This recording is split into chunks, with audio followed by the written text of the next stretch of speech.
What do we actually mean when we say neurodivergent? It's a powerful umbrella, one that connects many different cognitive profiles. But connection doesn't always mean sameness. In this episode, I'll explore why clarity in how and when we use the term neurodivergence matters, especially in research, leadership, and disclosure. Because shared identity doesn't automatically mean shared experience or shared needs.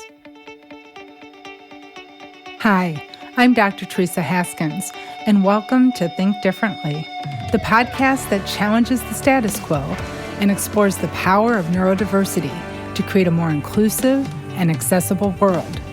Together, we will talk about everything from the value of different perspectives to the limitless potential of human beings. We'll explore how embracing differences can lead to endless possibilities and how you can maximize strengths to make a positive impact on the world. So sit back, relax, and join me as we get ready to think differently.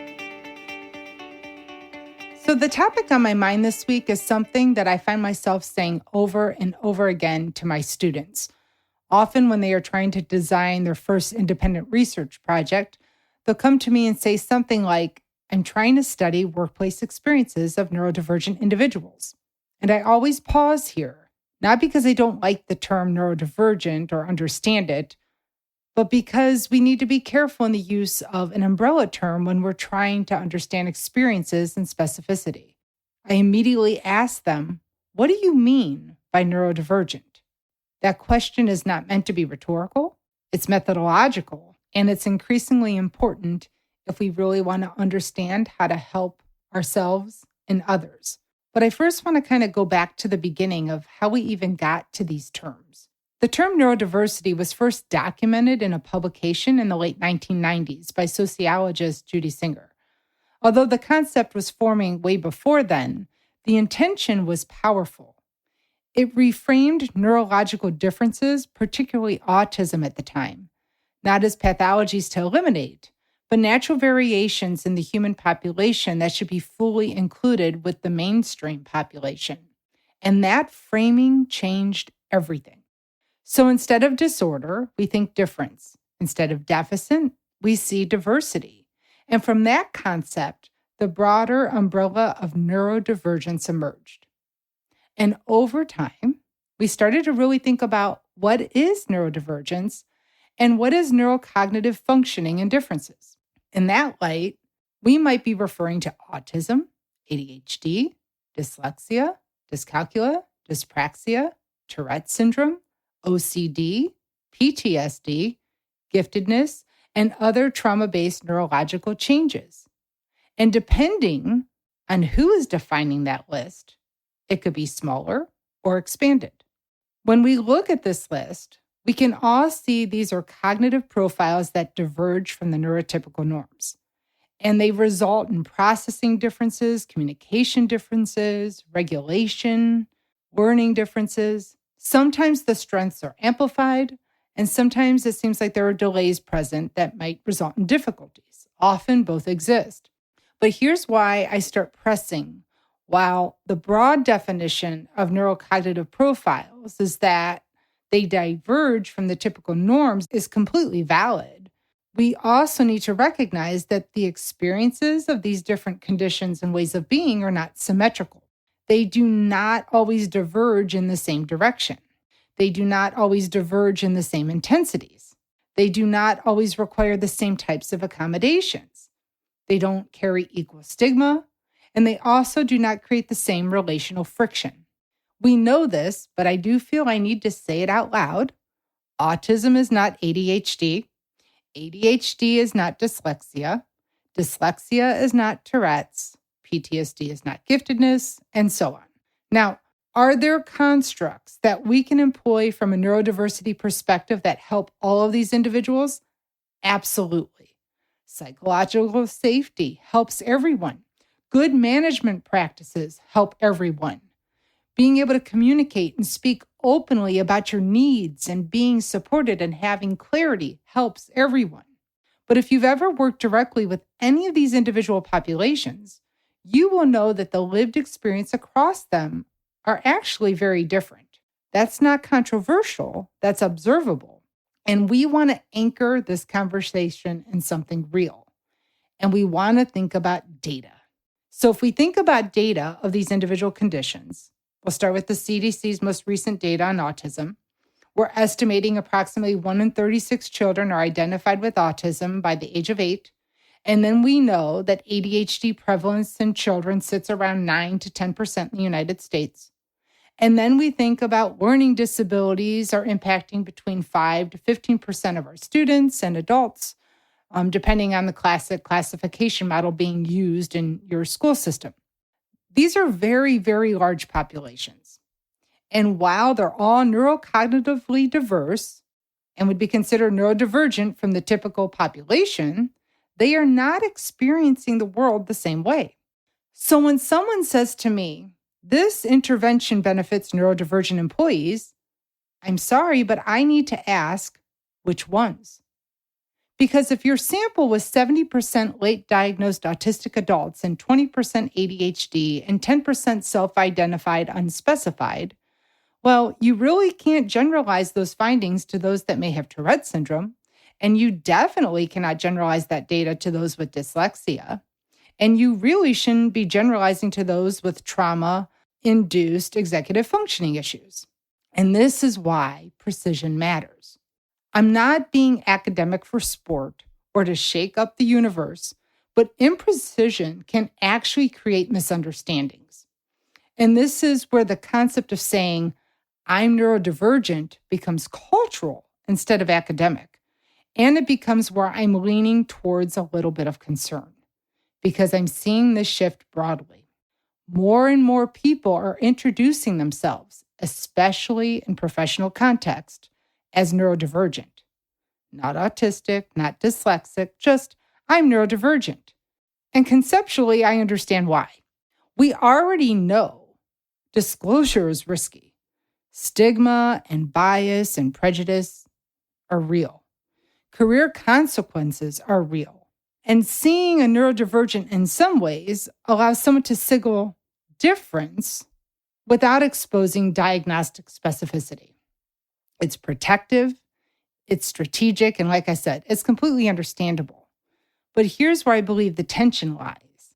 When you say I'm neurodivergent, you're signaling, but you're not being specific. And therefore, the listener may be filling in blanks. And they are filling the blanks on their own understanding of what they think neurodivergence might be. And what they're filling in may not match your lived reality. If their only experience to neurodivergence is a high support needs autistic child, and you're describing ADHD hyperfocus, there's going to be cognitive dissonance between the two of you. There will be assumptions being made about whether or not you're really neurodivergent because you don't seem neurodivergent like the neurodivergent person I know. They may not say it out loud, but they're probably thinking it, that like this doesn't seem neurodivergent to me. And I feel like that thought is dangerous, not because the listener is malicious, but because the category of neurodivergent is so broad to carry meaning without clarification. And we're in a moment where culturally, the umbrella language feels safer. But we also need to be aware that umbrella language blurs distinction, and distinction, or the lack thereof it, can undermine credibility. I need to say something out loud that might even be more uncomfortable. Sometimes I think people use neurodivergent as a social shield. Not always, but sometimes it can function as a preemptive explanation to soften a boundary, become an indirect request for more empathy, or it might be an identity signal or a community marker.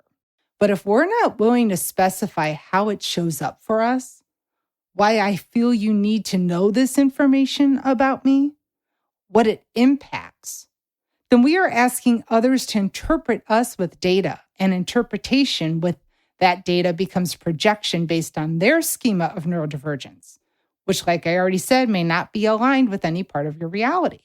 And now here's another layer.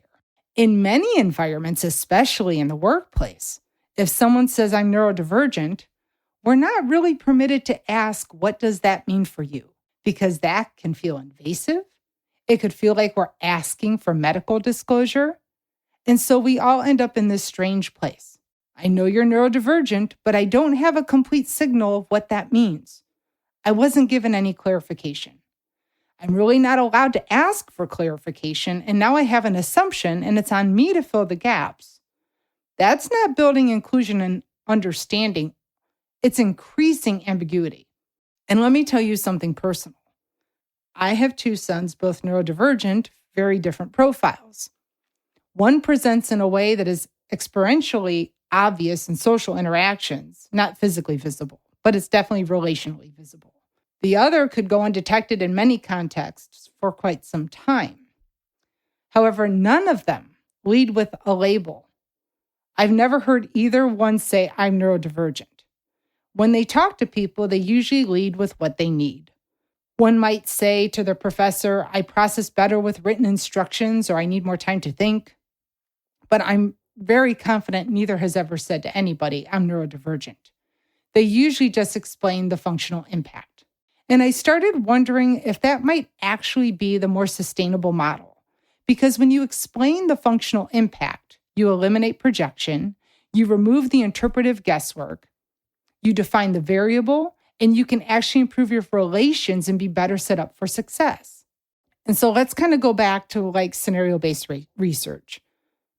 If 5 people in a room say, I'm neurodivergent, we need to be very clear they may have almost nothing in common, exponentially, and the only thing they have in common is that they all fall within this umbrella of neurocognitive variance called neurodivergence. So we could have one person who struggles with sensory overload, another with working memory, another with social reciprocity, another with motor coordination skills, and another with trauma-triggered executive shutdown. And in this scenario, the only thing they share is divergence from the statistical norm that does not automatically create shared lived experience or solutions across those 5 people. None of these individuals sharing their lived experience would actually help the other sitting next to them, unless their strategy of sharing is how they communicate their differences. So if a company says, we support neurodivergent employees, I always want to ask, and I do, how and who do you include in that definition? Are you designing sensory considerate spaces? Are you restructuring meeting formats? Are you adjusting performance review language? Are you addressing executive functioning variability? Are you supporting trauma-informed leadership? Are you building dyslexic-friendly documentation practices? Or are you running an autism hiring initiative and calling it neurodiversity? These are all great things, by the way, but are you doing all of them? And that clarity matters. And please know this is not an argument against the term. I believe deeply in the neurodiversity paradigm. I talk about it all the time, how we create neurodiverse line constructs. But I'm also seeing that this broader umbrella term and the broader idea of it may actually be diluting the intent of what we become. Because here's the risk. If neurodivergent becomes so broad that it includes everyone under the spectrum of neurocognitive differences, increasing related to chemical changes we see due to anxiety, burnout, trauma, stress-related executive dysfunction, then over time, that category actually begins to lose operational meaning. And when a category loses operational meaning, it becomes harder to research. It becomes harder to create better interventions. It loses policy leverage. It loses accommodation reinforcement. And like I said, it loses research integrity because we can't be specific because we lost clarity. So going back to when I ask my students or leaders who want to work with me, what do you mean by neurodivergent? I'm not being difficult. I'm protecting precision. And when I gently ask someone, can you tell me what that means for you when they say they're neurodivergent? I'm not dismissing their identity. I'm seeking to understand them better. Because maybe the real question isn't, should we use the word neurodivergent? Maybe the question is, when we use it, why are we using it? What are we hoping the identity of neurodivergent will accomplish in this moment? And if needed, are we prepared to define it? Because clarity does not weaken identity. It strengthens credibility, reduces stigma, bias, reduces assumptions. And this is especially important in a world that already misunderstands neurological differences. And that intentionality really matters. Thank you for listening to this episode of Think Differently. I hope you found our discussion today insightful and thought-provoking. I want to thank AudioWorks Studios for their exceptional production and recording support. Without their expertise and dedication, this podcast would not be possible. If you enjoyed this episode, we encourage you to share it with others.